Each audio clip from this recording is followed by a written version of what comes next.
Hi, this is Victoria from crushcrypto.com. In this video, I will be discussing the regulatory environment for cryptocurrencies in Singapore.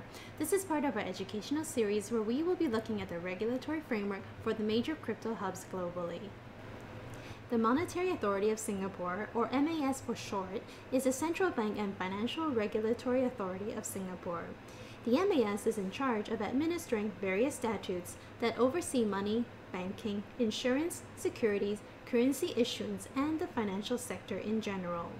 The Securities and Futures Act, or SFA for short, is a legal document that essentially outlines how the government intends to regulate the activities of the securities and derivatives industry. In addition, the MAS has a specific guideline for digital token offerings. At the moment, this is just a guideline and not an act. It is meant as a reference point for understanding how cryptocurrencies relate to the SFA, which was originally intended for traditional asset classes. The act is also not legally binding. The MAS currently holds the view that if a digital token constitutes a product regulated under the securities laws administered by MAS, then the offer or issue of digital tokens must comply with the applicable securities laws. This means that any digital tokens that are considered to be capital markets products could potentially be regulated. Within the SFA, capital market products refers to any securities, futures contracts or other arrangements that are used for foreign exchange trading or other purposes. The applicable securities laws that the MAS is referring to is the SFA, as well as the Financial Advisors Act. To determine whether a digital token would fall under the SFA, the MAS needs to look at the structure, characteristics, and the rights attached to the token. An example of what would be considered a capital market product and therefore fall under the SFA is a share representing ownership interest. Other examples include a debenture representing indebtedness of an issuer, a unit in a collective investment scheme representing rights or interests, or an option to acquire rights or interest. Prospectus requirements are needed for those digital tokens that fall under the SFA.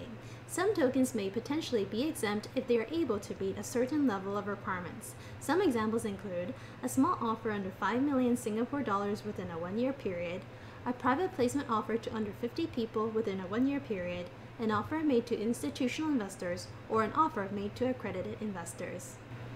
There are a couple of other regulations that I wanted to touch on.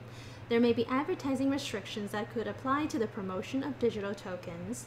For intermediaries that facilitate offers or issues of digital tokens, they are likely required to be licensed or recognized under the SFA and/or the Financial Advisors Act.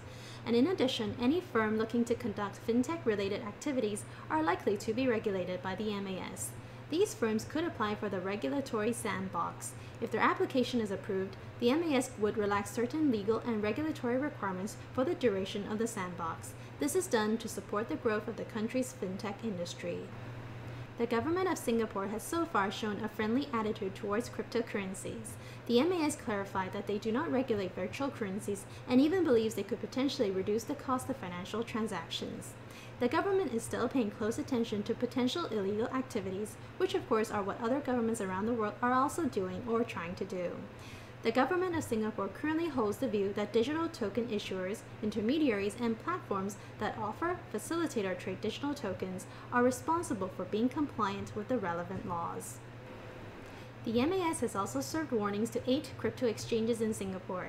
The MAS has stated that crypto exchanges must consult the regulator before they can trade any digital tokens that are considered securities or future contracts. Overall, the guidelines for digital tokens in Singapore shows the government is supportive of blockchain technology and fintech innovation. The sandbox regulations that I mentioned earlier is also good for companies that want to get involved in blockchain technology and digital tokens in Singapore. Despite the positive stance, the government is also not hesitant to take action if there is any violation of the relevant laws. Thank you for taking the time to watch this video. If you haven't already, please subscribe to our YouTube channel, follow us on Twitter and Facebook, and join our Telegram group to receive our latest in our educational series and other updates. The invite link to our Telegram channel can be found in the video description. Hope you have a great day.